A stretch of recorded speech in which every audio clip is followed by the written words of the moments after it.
Hello everyone, how are you all doing? I hope all of you are doing great. So as you all know that we are covering chapters from class 7th in NCERT of Hindi Malhar. So इस video में हम कोई chapter नहीं देखने वाले हैं।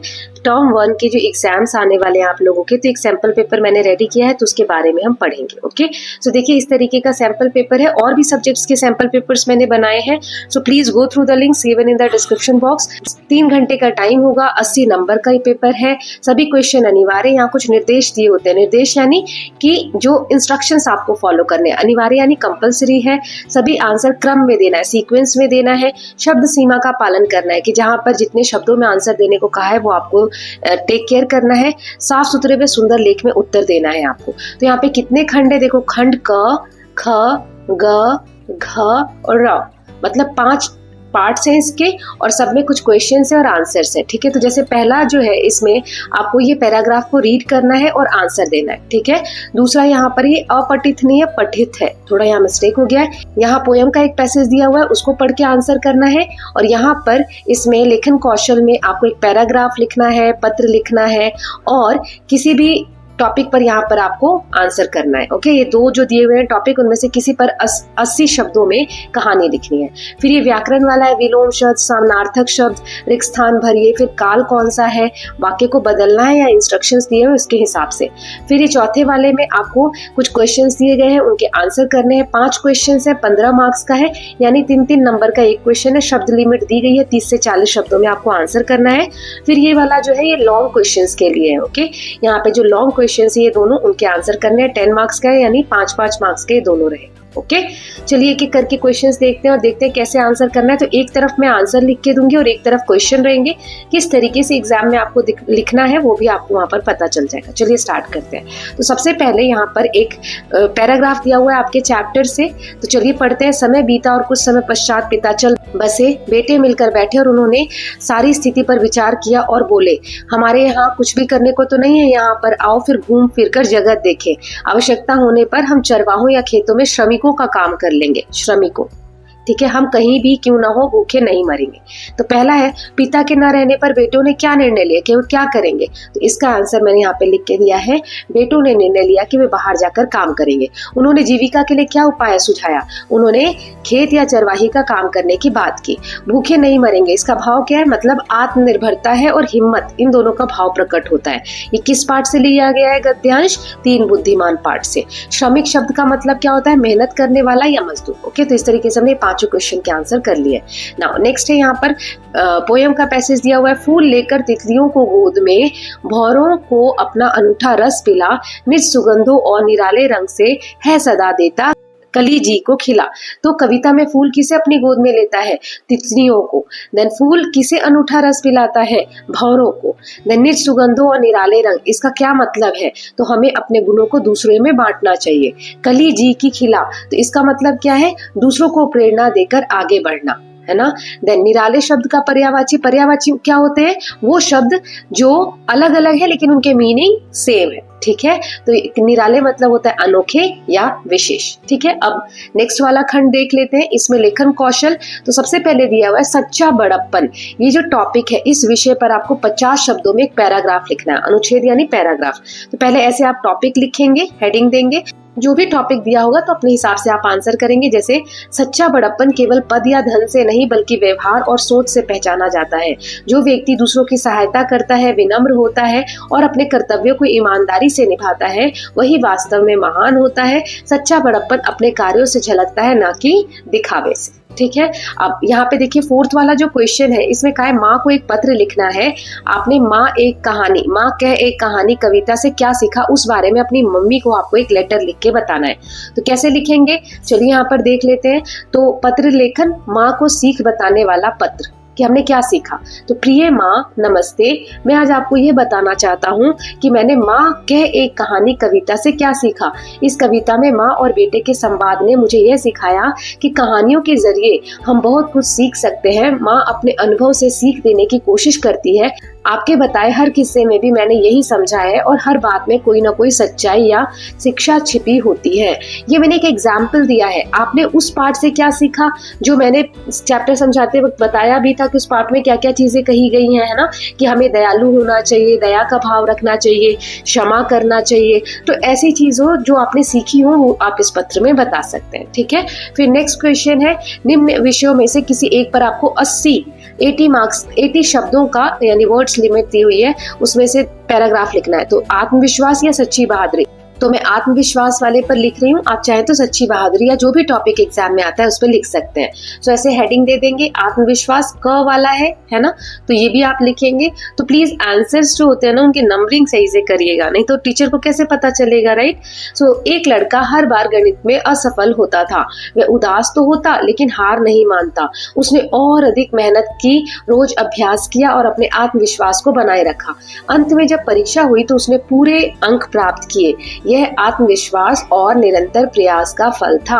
हमें कभी हार नहीं माननी चाहिए। आत्मविश्वास मतलब जब हमें खुद पे विश्वास हो कि मैं सही ही करूंगा, अभी कुछ भी हो रहा है आगे चल के मैं मेहनत करके सारी चीजें ठीक कर दूंगा। ठीक है, अब नेक्स्ट वाला खंड देखते हैं। ये व्याकरण वाला पार्ट है, कुछ क्वेश्चन है इसमें, एक एक करके देखेंगे। पहला है विलोम शब्द लिखना है। विलोम मतलब अपोजिट शब्द। न्याय का क्या होगा, कठोरता का क्या होगा, तो आगे मैंने यहाँ आंसर दिए हुए आप देख सकते हैं। तो न्याय का होगा अन्याय, कठोरता का कोमलता, शक्ति का दुर्बलता, गुण का अवगुण, भाव का निर्विकारता। ठीक है, अब देखो यहाँ क्या लिखा है, समानार्थक शब्द। अभी मैंने बताया आपको अलग अलग दिखने में लगेंगे शब्द लेकिन मीनिंग एक ही रहेगा। तो इसके आंसर देख लेते हैं। जैसे पहला है फूल, तो फूल का क्या होता है, पुष्प, बुद्धि, विवेक, माँ, जननी, तेज, प्रकाश, दया, करुणा। ठीक है, अब नेक्स्ट है रिक्त स्थान भरिए। अब यहाँ पे ब्लैंक्स हमें फिल करना है, तो चलिए देख लेते हैं। सच्चा ज्ञान पहले में आएगा। सच्चा ज्ञान हमेशा उपयोगी होता है। कांटा बहुत नुकीला था, वह डैश के समान कोमल था, फूल के समान।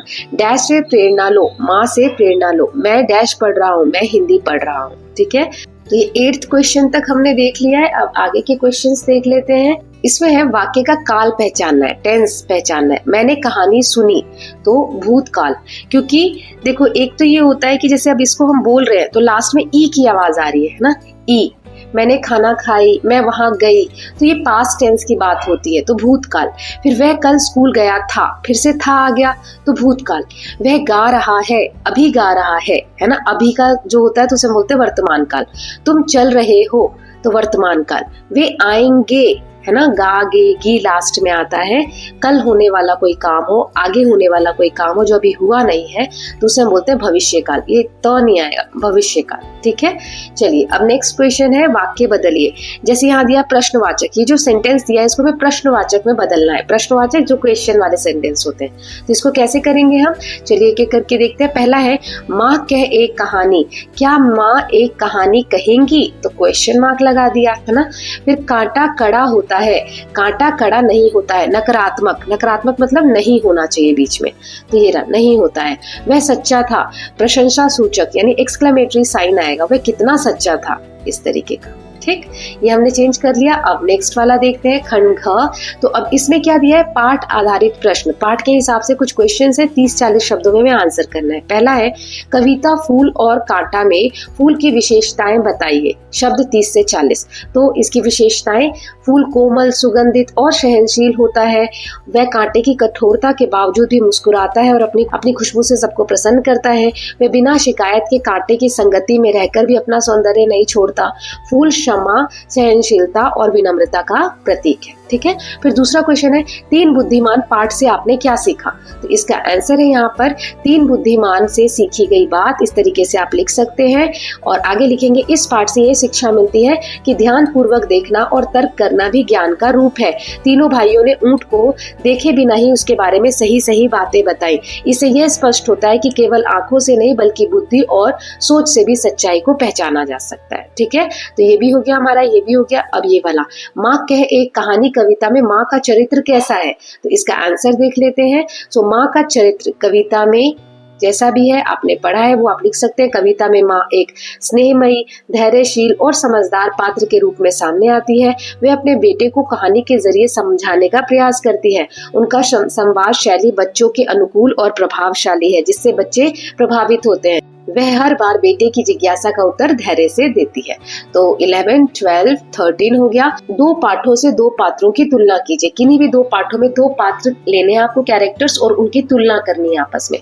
तो कैसे कर सकते हैं? दो पाठों से दो पात्रों की तुलना। फूल और कांटा में फूल शांत, सहनशील और विनम्र है, जबकि तीन बुद्धिमान में भाई जो है वो तर्कशील है, सोच विचार करने वाले हैं और साहसी हैं।